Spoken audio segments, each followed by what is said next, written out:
Captain Kevin Hayes stepped off the shuttle with his military bag slung over his shoulder.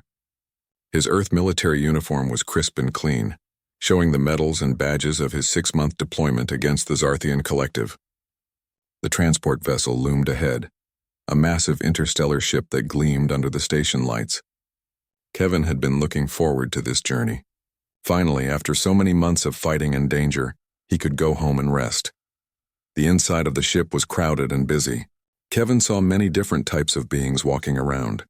Some were blue-skinned Valorians with long fingers and elegant features.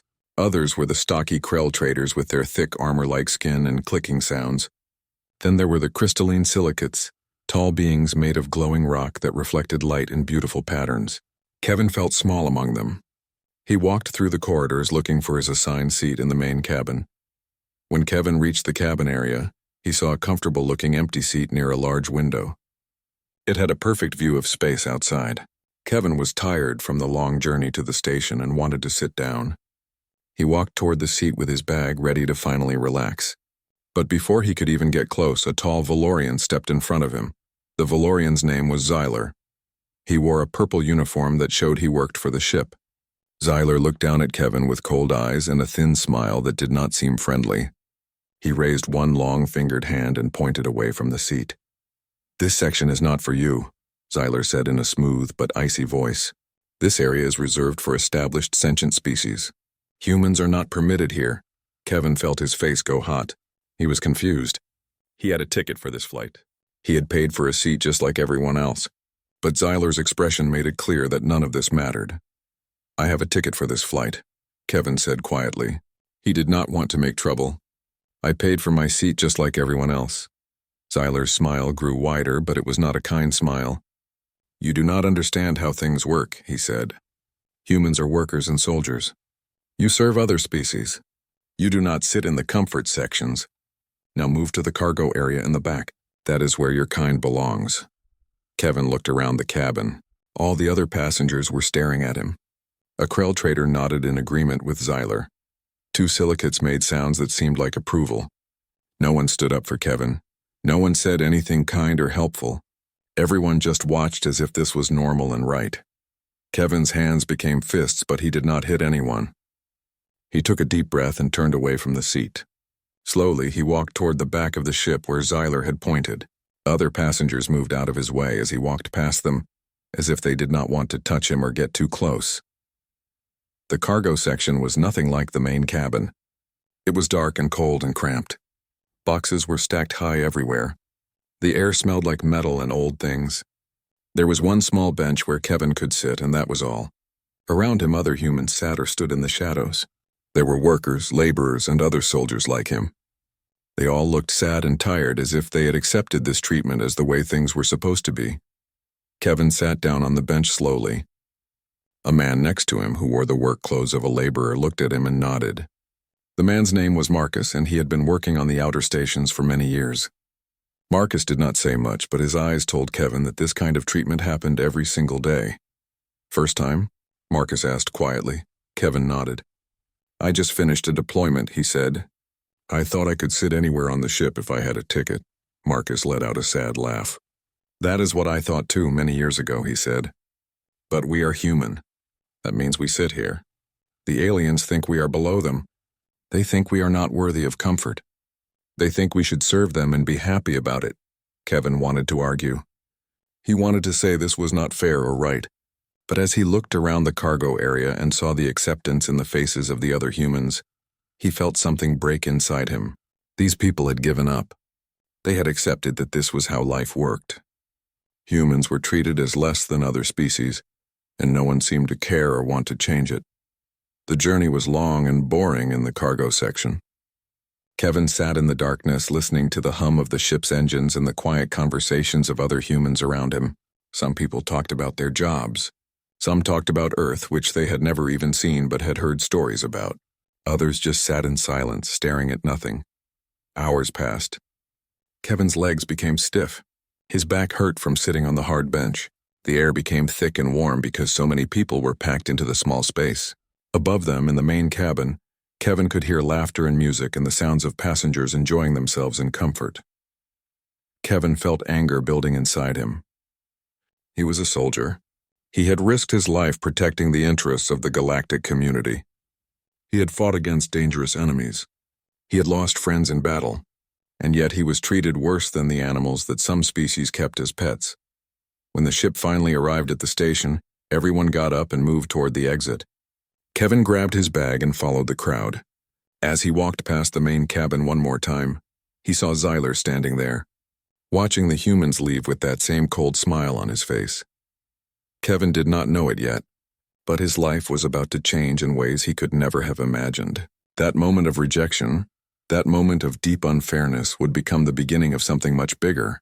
It would lead him to discover truths that would shake the entire galaxy and change everything he believed about his own species and his place in the universe. For now, though Kevin just stepped off the ship with the other humans and walked into the station, carrying his anger and his questions about why things had to be this way. Kevin had been sitting in the station's waiting area for almost an hour, trying to think about what had happened on the ship. His anger had not gone away. It just sat inside him like a heavy stone, making everything feel harder and darker. He kept replaying the moment when Xyler had stopped him from sitting down. He kept thinking about the way all the other passengers had just watched and said nothing. The station was large and confusing, with signs in many different languages and beings from hundreds of different species walking around. Kevin did not know where to go or what to do next.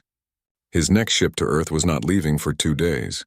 He had time to kill, but he did not feel like exploring or doing anything fun. He just wanted to sit and be alone with his thoughts. That was when she appeared. A young woman with red hair and bright blue eyes sat down next to him on the bench. Her name was Emma Richardson, and Kevin did not know anything about her yet. She wore simple clothes, and she carried a small computer device in her hands. She looked at Kevin for a moment, and then she smiled. "You are a human," Emma said. It was not a question. She seemed to already know the answer. Kevin looked at her with confusion. Of course he was human.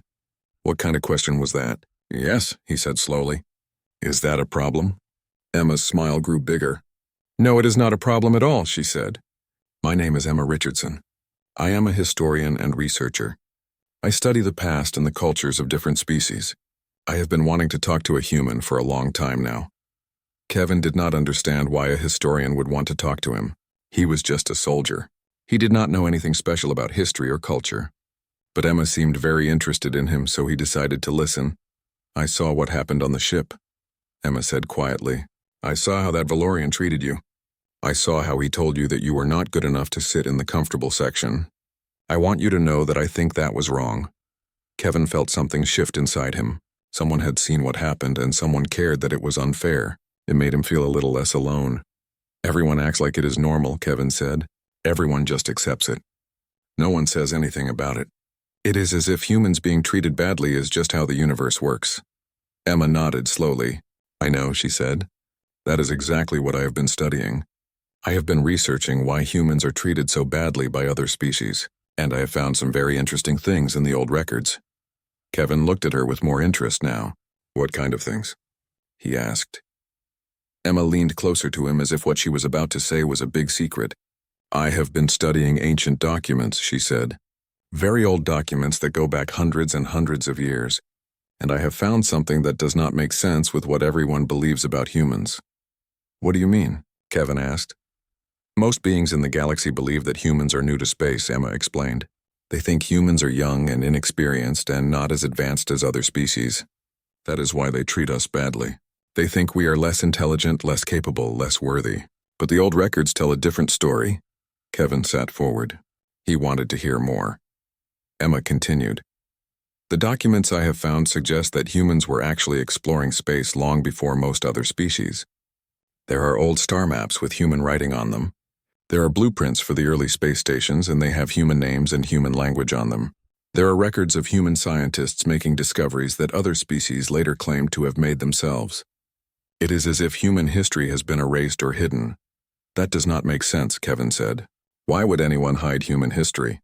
"That is the question I am trying to answer," Emma said. "I believe something happened in the past that made humans step back from galactic affairs. And when humans disappeared from the galaxy for a while, other species took control. They rewrote the history books. They made themselves seem more important and more advanced than they really were. And when humans finally returned to space, they found themselves at the bottom of society instead of at the top where they belonged. Kevin felt his mind spinning. This was a huge idea. If what Emma was saying was true, it meant everything he believed about his own species was wrong. It meant humans were not naturally inferior to other species. It meant the way they were treated was based on lies and hidden history. "Do you have proof?" Kevin asked. "Can you show me these documents?" Emma smiled again. "Yes, I can," she said. "But I need help. The records are kept in a secure archive on this station. I have access to the archives because I am a researcher, but I am not allowed to go deep into the most secret sections by myself. I need someone with military credentials to help me get past the security systems." Kevin understood what she was asking. She wanted him to help her break into the secret archive to find evidence about human history. It could be dangerous. It could get him in trouble. But Kevin thought about how Zyler had treated him. He thought about all the other humans who had just accepted their place at the bottom of society. He thought about how much he wanted to know if Emma was right. "I will help you," Kevin said. "When can we do this?" Emma's eyes lit up with excitement. "Tomorrow," she said. "We can go to the archive tomorrow morning when fewer beings are around. We will need to be careful and quiet, but I believe we can find what we are looking for." That night, Kevin could not sleep. His mind was full of questions and possibilities. What if humans really had been the first explorers of space? What if they really had built the early civilizations? What if everything the galaxy believed about humans was a lie? The next morning, Kevin met Emma at the entrance to the archive building. She showed him her research credentials, and they walked through the doors together. Kevin's heart was beating fast. He did not know what they would find, but he knew that his life might be about to change forever. As they walked deeper into the archive, past the security gates and into the oldest records section, Kevin felt like he was walking toward something very important. Emma had shown him that there might be more to human history than anyone believed, and now they were going to find out the truth, no matter what it took. Kevin did not know that the discovery they were about to make would change not just his life, but the life of every human in the entire galaxy. He did not know that what they found in those secret archives would eventually shake the very foundations of galactic society and force everyone to see humans in a completely different way. All he knew was that he had to find the truth, and Emma was going to help him do it. The archive was very quiet and cold. Kevin and Emma walked through long corridors lined with metal shelves that went up to the ceiling. The shelves held thousands and thousands of data storage devices. Each one contained information about the history of the galaxy and the different species that lived in it. Emma knew exactly where to go. She had been studying the maps and layouts of the archive for many months, preparing for this moment. They came to a locked door that had a red light above it. The light meant no one was supposed to go inside without special permission. Emma held up her identification card to a scanner next to the door. The scanner made a soft beeping sound and the red light turned green. The door slid open slowly. Kevin felt nervous. His military training told him they were doing something that could get them into serious trouble. But his curiosity and his anger pushed him forward. He wanted to know the truth about his people no matter what the cost. Inside the locked room there were more shelves, and these shelves held even older devices. These were not made of modern materials. They looked ancient and worn, as if they had been there for hundreds and hundreds of years. Emma walked to a specific shelf and pulled out one of the oldest-looking devices. It was dusty, and its surface was scratched. "This device is over 500 years old," Emma said softly. "It contains information that has been classified and hidden from the general population for all that time. I found references to it in historical indexes, but the actual information was sealed away. My research credentials gave me access to see what was inside, but I wanted to show you too. I wanted you to see the truth about your own people." Emma sat down at a small computer terminal in the corner of the room and inserted the ancient device. The screen flickered to life. Data began to appear on the screen, but much of it was in old languages and codes that Kevin could not understand. Emma's fingers moved quickly across the keyboard, translating and decoding the information. "Here," Emma said, pointing at the screen. "Look at this star map. Do you see these markings? These are human names, human writing, and this map shows the exploration of space starting from Earth and spreading outward to all the distant stars. The dates on this map show this exploration happened over 1,000 years ago." Kevin leaned closer to look at the screen. The map showed human names on every major space station and colony. Places like New Earth Station, the Columbia Hub, the Armstrong Research Center. All of these places had been discovered and built by humans. But that is impossible, Kevin said. The Valorians always say they built the first space stations. They say they discovered how to travel between stars. Emma shook her head. They are lying, she said. Or they are repeating lies that were told to them. Look at this. She clicked on another file. A blueprint appeared on the screen. It showed the design of a massive space station. Written across the top in English were the words, Central Hub Station, designed by Dr. James Mitchell, Earth Scientific Commission, year 2847. This is the original blueprint for what the Valorians now call the center of the galaxy, Emma explained. It was built by humans over 800 years ago. Humans designed it, humans built it, and humans ran it for over 200 years. But somewhere along the way, humans stepped back from galactic politics. And when they did, the Valorians moved in and took control. Then they changed all the records and claimed they had built everything. Kevin felt confused and angry at the same time. Why would humans just give up control, he asked. Why would they let other species take credit for their work? Emma's expression became sad. That is the biggest mystery, she said. I have found hints of a great war that happened about 500 years ago. A conflict between humans and a coalition of other species that wanted power and control. The records are unclear, but it seems like humans won the war. But winning the war was very costly. Many humans died. Many colonies were destroyed. And I think the survivors decided they did not want to be part of galactic conflicts anymore. They decided to retreat from space exploration and focus on their own world.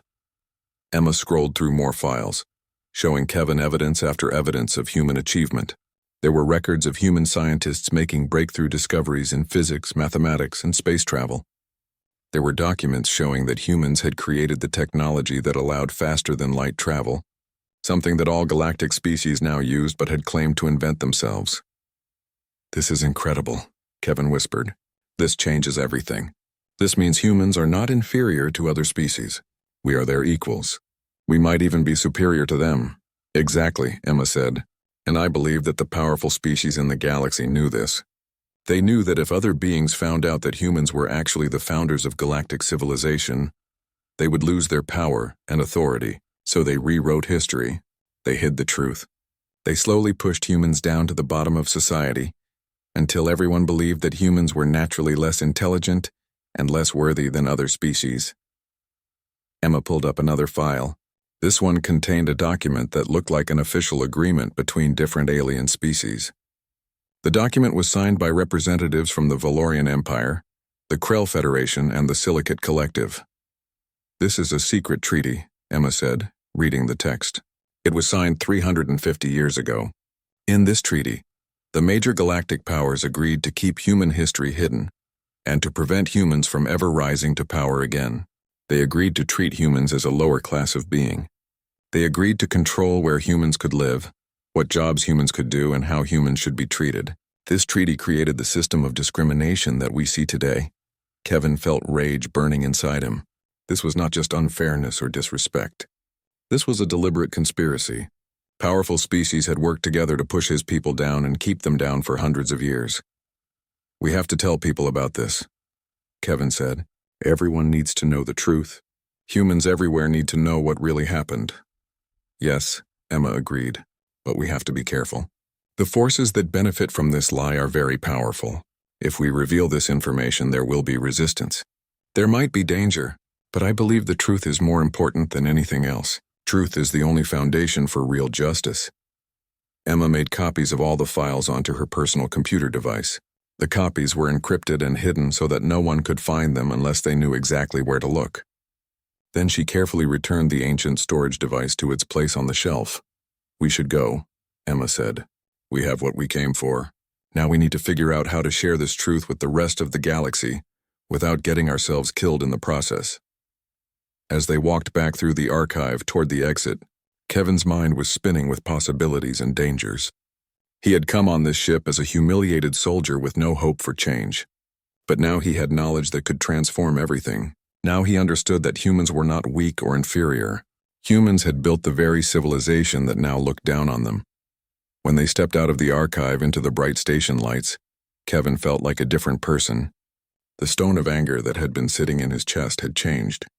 It was no longer just anger about what had happened to him personally. It was anger about what had happened to his entire species. It was the kind of anger that could drive change and force the truth into the open.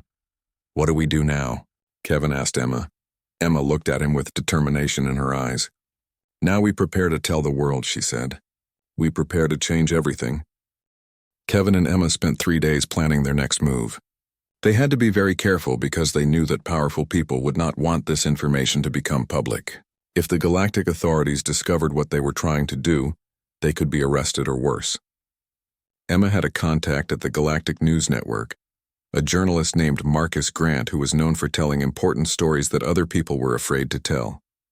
Marcus was human too, which made him someone they could trust. They met Marcus in a small and quiet restaurant on the station. The restaurant served food from Earth, and it was one of the few places where humans were not treated badly by the staff. Marcus listened carefully as Emma and Kevin told him about the documents they had found in the archive. At first, Marcus was skeptical. He had been a journalist for many years, and he knew that people often believed things that were not true. "Show me the evidence," Marcus said. "Show me the files and I will help you put this story on the network. But if this information is false, I will not help you spread lies." Emma pulled out her computer device and showed Marcus the encrypted files. Marcus studied the documents for almost an hour, reading through the old treaties, the historical records, the star maps, and the blueprints. His expression changed from skepticism to shock as he examined more and more evidence. "This is real," Marcus said quietly. "This is all real. I have seen enough historical documents in my career to recognize authentic records, and these are genuine. This means everything we believe about ourselves is wrong. This means humans are not inferior at all." "Exactly," Kevin said. "And the entire galaxy needs to know. They need to understand that they have been lied to. They need to understand what happened to my people." Marcus looked nervous. "This is dangerous," he said. "If I publish this story, powerful forces will come after me. The Valorians will deny everything. The Krell will call me a liar. The governments will try to silence me. But I also know that this is the most important story I have ever had the chance to tell. I will do it. I will broadcast this to the entire galaxy." The next morning, Marcus made arrangements for a live broadcast. He would go on the main channel of the Galactic News Network during prime-time viewing hours. Billions of beings across multiple star systems would be watching. Kevin and Emma would appear on the broadcast with him and present the evidence. They would show the ancient documents, explain what they meant, and tell the world the truth about human history. Kevin was extremely nervous. He had fought in battles and faced dangerous enemies, but this felt even more frightening. He was about to challenge the entire galactic power structure. He was about to make powerful beings very angry, but he knew it was the right thing to do. The broadcast studio was large and filled with cameras and lights. A makeup artist made sure Kevin and Emma looked good on camera. Marcus explained to them how the broadcast would work and what questions he would ask them. Then they sat down in front of the cameras and Marcus began speaking to the audience. "Good morning, beings of the galaxy," Marcus said. "Today I am bringing you a story that will change your understanding of our history. I am bringing you evidence that our governments have hidden from us for hundreds of years. I am bringing you the truth about humanity and its real place in our galaxy." Marcus showed the first document on the screen. It was the ancient star map with human names and writing. He explained that this map was over 1,000 years old and showed that humans had been exploring space long before any other modern species had developed space travel technology. "This map proves that humans discovered and mapped the outer reaches of space," Marcus said. "This happened hundreds of years before the Valorian Empire claims to have discovered space travel. This happened before the Krell Federation was even established." Then Marcus showed the blueprints of the central hub station. He explained that humans had designed and built this station, and it had been the center of galactic power for 200 years under human control. "The Valorians did not build this station," Marcus said clearly. "Humans built it. Humans designed it. Humans maintained it. But when humans stepped back from galactic affairs, the Valorians moved in and claimed credit for the work that humans had done."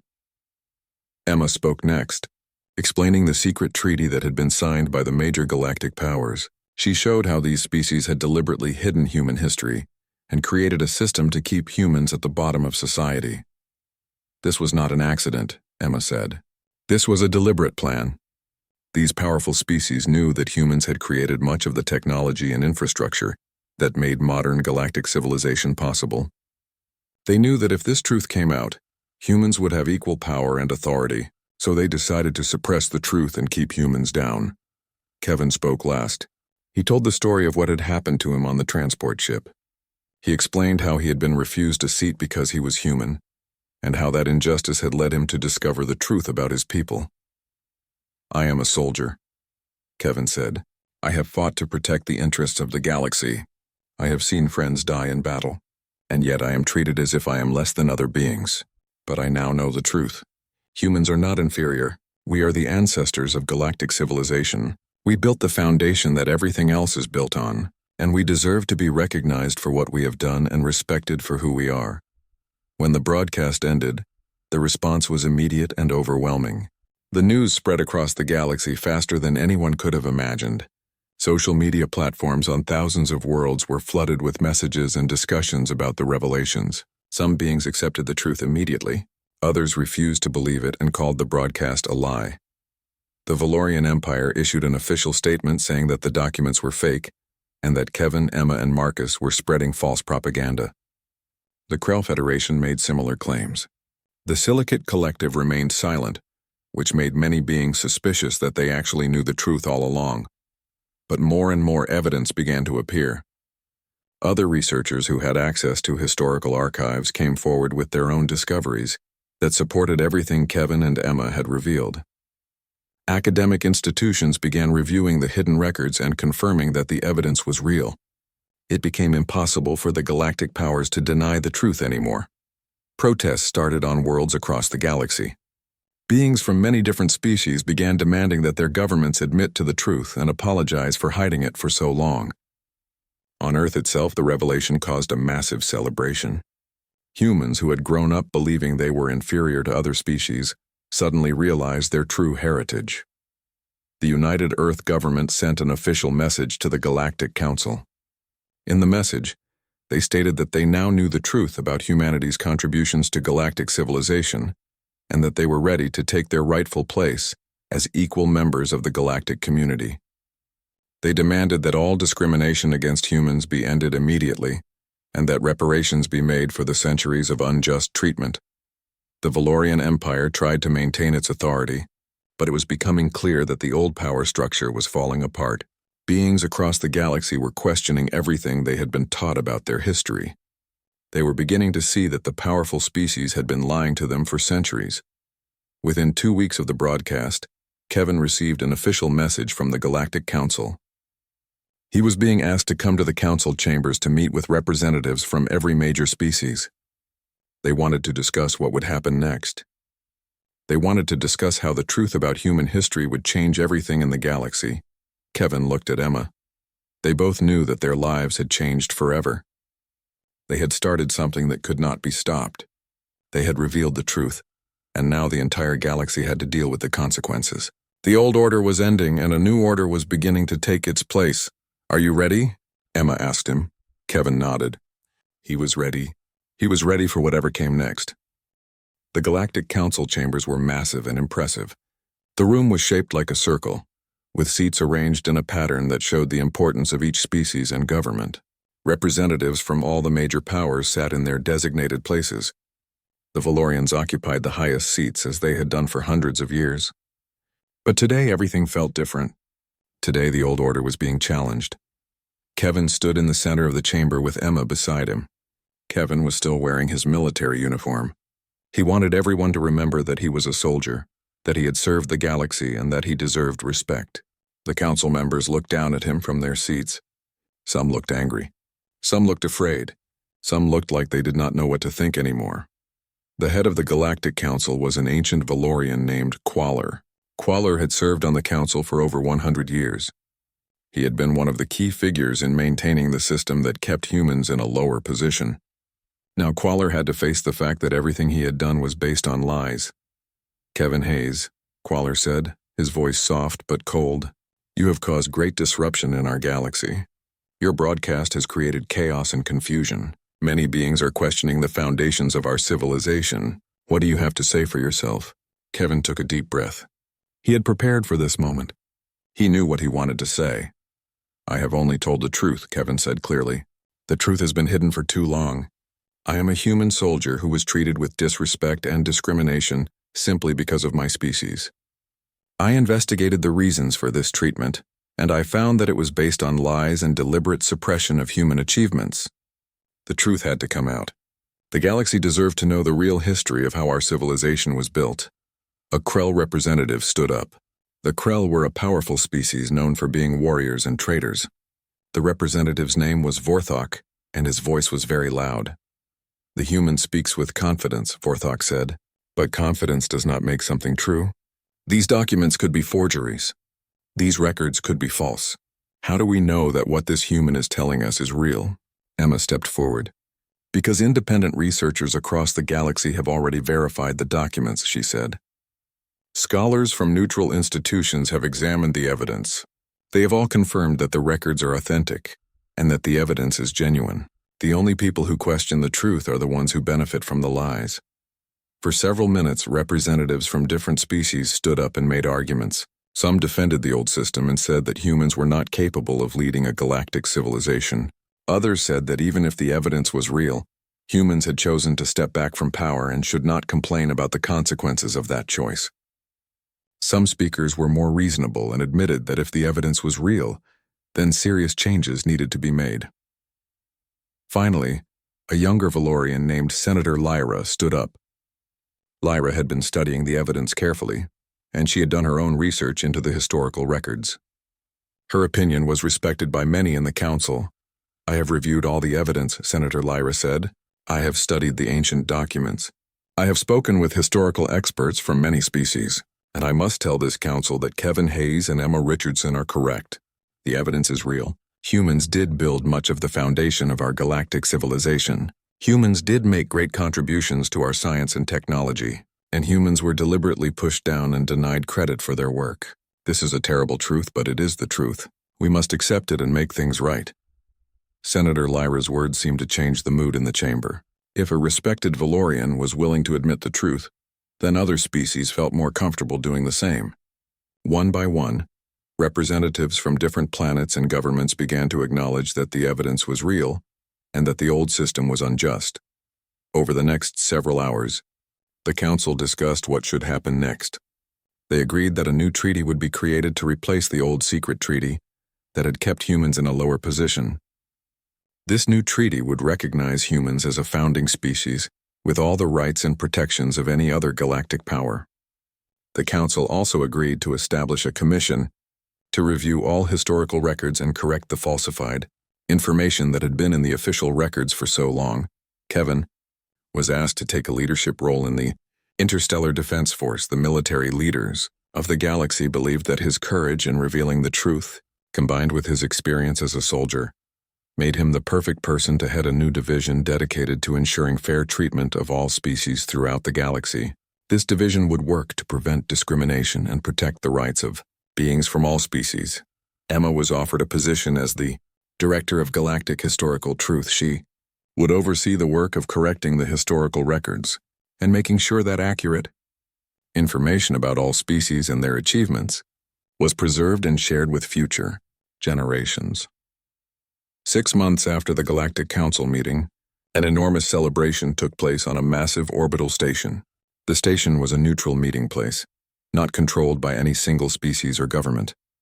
Representatives from hundreds of worlds gathered to sign the new treaty that would establish a new galactic order based on equality and truth. Kevin stood on the observation deck of the station, watching the ships arrive. There were human ships now, sleek and beautiful vessels bearing the symbols of Earth and the various human colonies. There were Valorian ships, Krell vessels, silicate platforms, and hundreds of other types of spacecraft from countless species. They were all arriving as equals, representatives of species that were all valued and respected. Emma joined Kevin on the observation deck. She stood beside him and looked out at the gathering of ships. "We did it," Emma said. "We actually did it. We changed the galaxy." Kevin shook his head. "We just told the truth," he said. "But it took billions of beings accepting that truth and deciding that change was necessary. That is what really changed the galaxy. It was not just us. It was people everywhere who wanted justice and were willing to fight for it. The signing ceremony was held in the Great Hall of the station. It was broadcast to every world in the galaxy. Billions of beings watched as representatives from all the major species signed the new Treaty of Equality. When it was Kevin's turn to sign as the representative of Earth and humanity, he felt tears in his eyes. He thought about all the humans who had been treated badly for centuries. He thought about all the people who had given up hope that things would ever change. Now everything was different. After the signing, Kevin was promoted to commander of the Galactic Defense Force. His first act was to establish a new code of conduct that would prevent discrimination based on species, and would ensure that all beings were treated with respect and dignity. He also worked to recruit soldiers from all species, so that the Defense Force truly represented all of the galaxy working together. Emma began the work of correcting the historical records. Her team of researchers found thousands of inaccuracies and false claims in the official histories. They worked to restore the truth about human achievements and the achievements of other species that had been suppressed or minimized. Young beings in schools across the galaxy began learning the real history of their civilization. On Earth, the news spread like wildfire. Humans who had spent their entire lives believing they were inferior now understood their true heritage. The pride that filled the hearts of humans everywhere was powerful and moving. For the first time in hundreds of years, humans could stand tall and know that they belonged among the greatest civilizations of the galaxy. Kevin often thought back to that moment on the transport ship when Xylor had refused to let him sit down. That moment of injustice had seemed so small and insignificant at the time, but it had led to the greatest transformation in galactic history. It had led to the discovery of truth. It had led to the establishment of a new system based on equality and justice instead of lies and oppression. Years passed, and the new galactic order grew stronger. Humans and other species worked together to advance science, explore new worlds, and build a civilization that was truly united. The old rivalries and power struggles faded away as beings from different species learned to respect and value each other. Kevin looked at the stars from the command center of the Galactic Defense Force. Ships of all types flew through the void, carrying beings from hundreds of species working toward common goals. He thought about how far they had come and how much they had accomplished. And he smiled, knowing that it had all started with one human soldier who refused to accept injustice and a historian who believed in the power of truth. 3 years had passed since the historic treaty signing. Kevin sat in his office at the Defense Force headquarters, looking over reports and data about the progress that had been made across the galaxy. The view from his window showed the vast orbital station, with ships arriving and departing every minute. Human ships now moved freely among the vessels of all other species. No one was turned away or treated as inferior anymore. But Kevin knew that changing laws and treaties was only the first step. Changing hearts and minds was a much longer and harder process. Beings across the galaxy had been taught for hundreds of years that humans were less intelligent, less capable, and less worthy. Even though the truth had been revealed, many individuals still held on to their old beliefs. Discrimination had not completely disappeared. It had only become more hidden and subtle. Emma came into Kevin's office without knocking. She and Kevin had become very close over the years, working together to reshape galactic society. Emma carried a report in her hands, and her expression showed that she was troubled about something. "We have a problem," Emma said, sitting down in the chair across from Kevin's desk. "I have been receiving reports from schools across the galaxy. Some teachers are refusing to teach the corrected history. They are continuing to tell students the old false stories about how different species built galactic civilization." Kevin frowned. "That is against the new education standards," he said. "All teachers are supposed to teach the accurate history now." "Yes, but enforcement is difficult," Emma said. "Many of these teachers are older beings who spent their entire careers teaching the false history. They do not want to accept that everything they taught was wrong. Some of them genuinely believe that the old history was correct. Others simply do not want to admit they were lying to their students for decades." Kevin leaned back in his chair and thought about this problem. It was a familiar one. Truth did not automatically change beliefs. Sometimes people clung to false ideas even when they were presented with clear evidence that those ideas were wrong. This was true for beings of all species, not just one particular group. "We need to do more than just change the law," Kevin said. We need to help people understand why the truth matters. We need to help them see that accepting the truth is not weakness. We need to create a culture where beings can admit they were wrong without losing face or status. Emma nodded. That is what I have been thinking too, she said. I have been developing an educational program that we could use across the galaxy.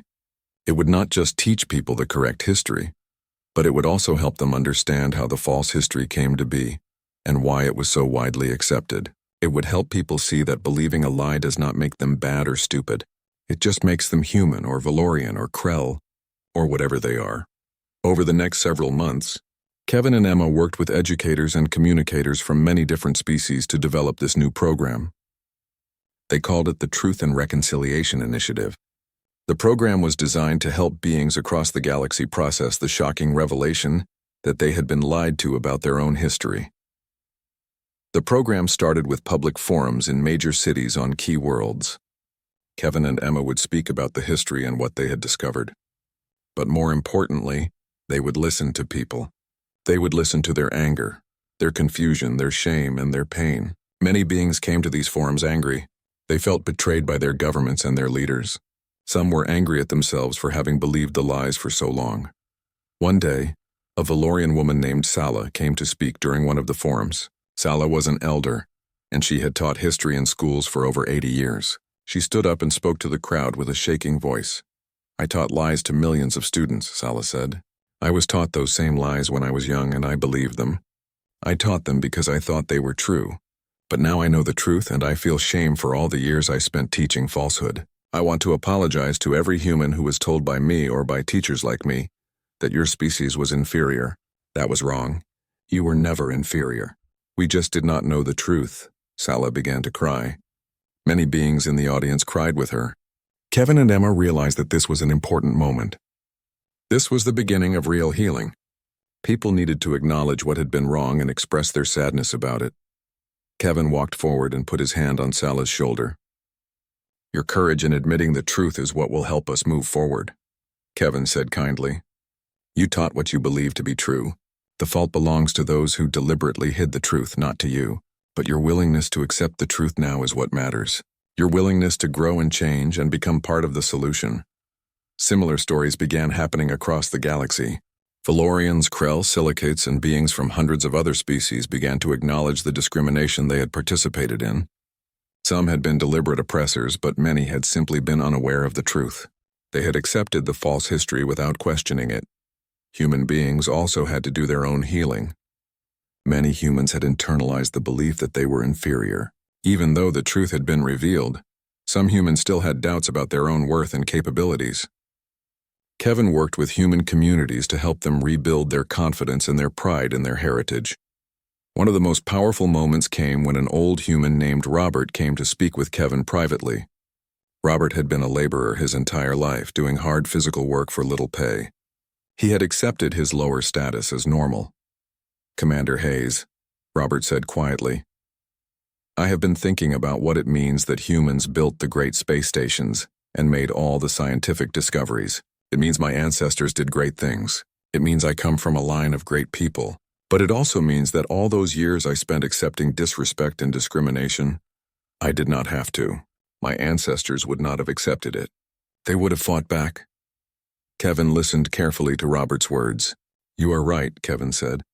Your ancestors would have fought back. But you also have to understand that you are not responsible for what happened before you were born. What matters now is what we do with the knowledge that we have. What matters now is that we build a future that is better and more just. Emma created a memorial garden on several worlds. The gardens were designed to honor the contributions of all species to galactic civilization. The garden showed the achievements of humans alongside the achievements of all other species. They showed that when all beings worked together and gave each other credit and respect, amazing things could happen. 5 years after the revelation, a new generation of young beings began to grow up with the correct history. They learned that humans had made great contributions to civilization. They also learned that all species had made valuable contributions. They grew up believing in equality and respect for all beings. This new generation had no memory of the old discriminatory system. For them, a galaxy where all species worked together as equals was simply normal. Kevin promoted a young human officer named Lieutenant Sarah Cooper to a position of significant authority. Sarah had been born after the revelation, and she represented the new generation of humans and other beings who had grown up with the truth. Sarah was brilliant and dedicated, and she worked well with officers from all species. One day, Kevin watched as Sarah gave orders to a team of human, Valorian, Krell, and Silicate officers. They all worked together smoothly, respecting each other's skills and knowledge. Sarah treated her team members as equals and valued their input equally. No one seemed to think it was unusual. This was just how things were done now. Emma continued her work as director of Galactic Historical Truth. She had trained thousands of researchers to study and preserve accurate history. Universities across the galaxy were now teaching courses about human achievements and the hidden history that had been suppressed for so long. The Truth and Reconciliation Initiative continued to grow. It helped millions of beings process their feelings about the revelation and learn to accept the truth. Some beings struggled more than others, but gradually, most began to accept the new reality and work to build a better future. One evening, Kevin and Emma stood together on the observation deck of the station, watching the stars. They thought about how far they had come from that day when Kevin was refused a seat on a transport ship. "We have done a lot of good work," Emma said, "but there is still so much more to do. There are still beings who hold on to the old prejudices. There are still communities that struggle with the changes." "Yes," Kevin agreed, "but progress is being made. Every day more beings are accepting the truth and working to build something better. Every day a new generation is growing up learning that all species have value and deserve respect. That is what matters. That is how we truly heal the wounds of the past." Emma smiled. She knew Kevin was right. Real change did not happen overnight. Real healing took time, patience, and effort from everyone, but they were making it happen. One conversation at a time, one community at a time, one being at a time.